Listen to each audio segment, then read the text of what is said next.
Hello friends, welcome to the new episode of my channel. আমি Prince. তো এই ভিডিওতে মূলত কথা হবে সিকান্দার এবং জওয়ানকে কেন্দ্র করে। তো 2023 সালে এসেছিল জওয়ান, যেটা ওই বছরের সব থেকে বিগেস্ট মাস কমার্শিয়াল মুভি ছিল। তো তারপর কিন্তু সেই অর্থে টাইগার 3 বাদে সেরকম কোনো বড় কমার্শিয়াল মুভি মোটামুটি আমরা 2024-এও যদি দেখি সেইভাবে আসেনি। এবং সলমান খানের এই বছর একমাত্র সিনেমা হচ্ছে সিকান্দার। তো এই বছরও বাদ বাকি যে সিনেমাগুলো রয়েছে তার মধ্যে ওয়ার 2 বাদে এই বছরে কিন্তু one of the biggest movie নিঃসন্দেহে সিকান্দার, এবং ঈদ রিলিজ সলমান খানের, যেটা নিয়ে আমরা প্রত্যেকে এক্সাইটেড। এবার ব্যাপারটা হচ্ছে যে আফটার জওয়ান সব থেকে বড়ো সিনেমা সিকান্দার, তো সেই লেভেলের কালেকশন যেটা হওয়া উচিত, এবং বক্স অফিস কিং এককালে বলা হতো সলমান খানকে, তো যে ট্রেনটা তারই বলা যেতে পারে সমসাময়িক মানে সুপারস্টার শাহরুখ খান করে গেছে জওয়ানের ক্ষেত্রে, একটা প্রায় মোটামুটি 650 কোটি বক্স অফিস, এটা হিউজ বক্স অফিস, এটা মারাত্মক কিছু করে গেছিলো, রেকর্ড ব্রেকিং ওপেনিং নিয়েছিল প্রথম 3-4 দিনে, যেটা মানে আলাদা লেভেলের ছিল। তো এই যে সিকান্দার সিনেমাটা, যেটাও বলা যেতে পারে কোথাও গিয়ে সলমান খানের কাইন্ড অফ সিকান্দার, মানে যেটা দিয়ে সলমান খানের হিউজ কামব্যাক হতে পারে, তো সেটা কি জওয়ানের মতো যে ট্রেনটা তৈরি করতে পেরেছিল সেটা কি করতে পারবে? তো দেখো, অ্যাডভান্স বুকিং কীরকম কী হচ্ছে সেটা নিয়ে পরে আলোচনা করবো ডিটেলসে, আজকে রাত্রিটুকু না দেখলে বোঝা যাবে না। কিন্তু একটা ব্যাপার ফ্যাক্টর, যে জওয়ান যখন এসছিল রিলিজের প্রায় 4-5 দিন আগে ওটার অ্যাডভান্স বুকিং চালু হয়ে গেছিলো, সেটা কিন্তু মারাত্মক ধরনের রেসপন্স ছিল, মানে আর্থ স্যাটারিং রেসপন্স বলতে যা বোঝায় ঠিক তাই। প্রতি সেকেন্ডে সেকেন্ডে 10-15 হাজার করে টিকিট বিক্রি হচ্ছিল গোটা ভারতের যদি কথা বলি, সেটা একটা আনবিলিভেবল একটা ট্রেন্ড ছিল। কিন্তু সেই জিনিসটা সিকান্দার কেন করতে পারছে না এখনও পর্যন্ত? মানে এখনও পর্যন্ত অ্যাডভান্স বুকিংয়ের যদি কথা বলি, এটারও 4-5 দিন আগে অ্যাডভান্স বুকিং স্টার্ট হয়েছে, কিন্তু এখনও কিন্তু জওয়ান লেভেলের বা সমসাময়িক আরও কিছু সিনেমা এসেছিলো সেই লেভেলের ক্রেজ, যেটা অ্যানিমেল টেনিমেল করতে পেরেছিল, সেটা কেন সিকান্দার এখনও পর্যন্ত ক্রিয়েট করতে পারছে না?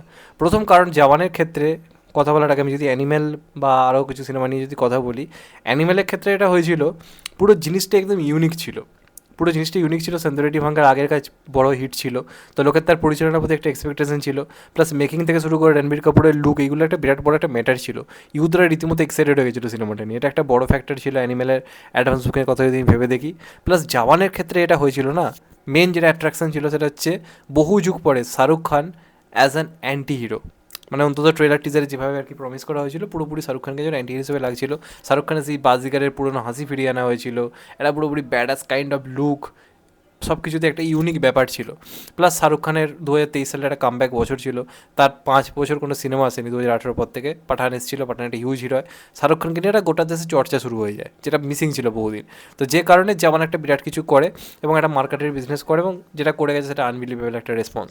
এবার সিকান্দারের ক্ষেত্রে কিছু কিছু চাপ রয়েছে। প্রথম কথা, ট্রেলার টিজার খারাপ হয়েছে আমি বলছি না, কিন্তু বিরাট রকম একটা ক্রেজ তৈরি করা, গোটা ভারতের ট্রেন্ড তৈরি করে দেওয়ার মতো ক্রেজ কিন্তু তৈরি করতে পারেনি।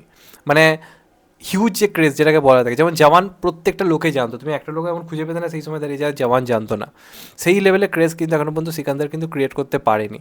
এর পেছনে দুটো রিজন রয়েছে। নাম্বার ওয়ান হচ্ছে সলমান খানের লুক। সলমান খানের যে লুক আমরা দেখতে পাচ্ছি, ঠিক একই লুক আমরা এলআইচি পাহাড়ে রাইডে দেখতে পেয়েছি, একই লুক আমরা বেবি জন সিনেমায় দেখতে পেয়েছি। তো লুক ওয়াইজ কোনো চেঞ্জ কিন্তু করা হয়নি, যে লুকটা দেখে সলমান খানকে নিয়ে আলাদা করে আলোচনা হবে। সেখানে তোমরা জওয়ানের প্রথমে লুক দেখো, এই যে লুকটা যখন এসেছিল আমরা হতবাক হয়ে গেছিলাম যে এরকমভাবে একটা হিরোকে আনা যায়। এই যে ইউনিক জিনিসটা ছিল সেটা কোথাও গিয়ে চমকে দিয়েছিল। এবার সলমান খানের একটা জিনিস মাথায় রাখতে হবে, সলমান খানের সিনেমার ক্ষেত্রে অ্যাডভান্স বুকিং কিন্তু খুব একটা ম্যাটার করে না। আমি আর একটা সিনেমার উদাহরণ দিচ্ছি, গাদার 2। গাদার 2 এর কিন্তু অ্যাডভান্স বুকিং খুব একটা ভালো ছিল না, তোমার যদি মনে থাকে। মানে এখন সিকান্দারও গাদার 2 এর থেকে এগিয়ে রয়েছে অ্যাডভান্স বুকিং, টিকিট বুকিংয়ের দিক থেকে।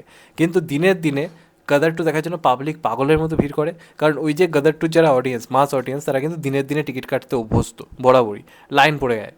তো আমার মনে হয় সিকান্দারের ক্ষেত্রে সেই লাইন পড়া ভিড়টা কোথাও গিয়ে হয়তো হতে চলেছে, এবং আস্তে আস্তে হয়তো অ্যাডভান্স বুকিং আমরা দেখতে পাবো রাত্রির দিকে পাচ্ছে, বা কালকে ট্রেমিন্ডাস জায়গা থেকে হয়তো গিয়ে পৌঁছবে। আর জওয়ানের ক্ষেত্রে জওয়ান এমনভাবেই মেকিং ছিল, এমন কিছু ছিল যে শুধুমাত্র মাস অডিয়েন্স নয়, ক্লাস অডিয়েন্সও সিনেমাটা দেখার জন্য এক্সাইটেড হয়ে গেছিলো। আর শাহরুখ খানের মাস ক্লাস দুটো জায়গাতে হিউজ অডিয়েন্স রয়েছে।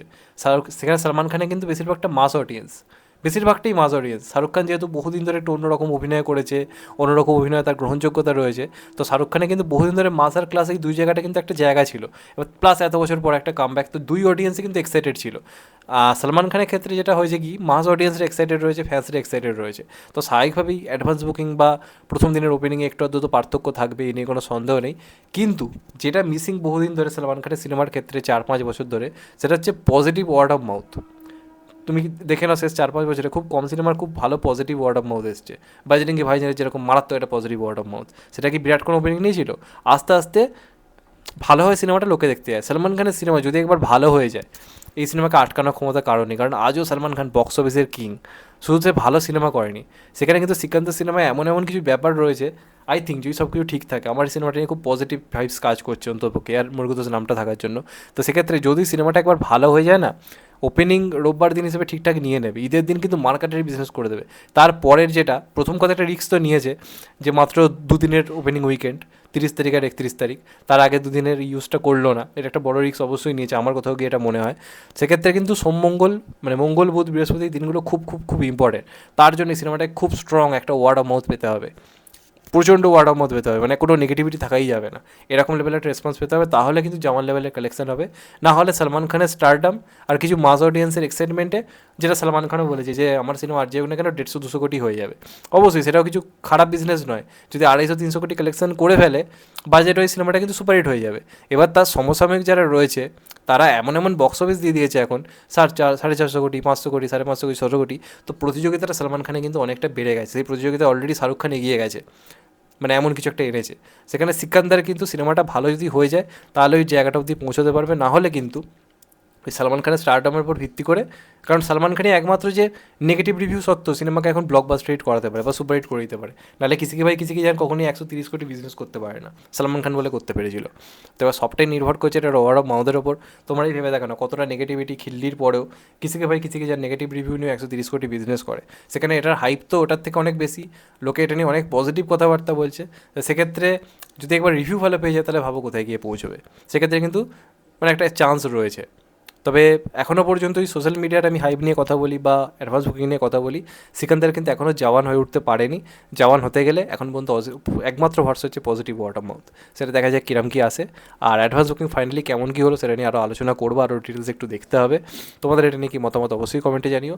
চ্যানেলটা নতুন হলে চ্যানেলটা সাবস্ক্রাইব করে দিও অ্যান্ড কেটে দেবে লাইকন। ভালো থেকো সবাই, টেক কেয়ার, নমস্কার, আবার দেখা হবে। এখনও তো বাই, সবাই ভালো থেকো, সুস্থ থেকো, নমস্কার, টেক কেয়ার, আবার দেখা হবে, ভালো থেকো।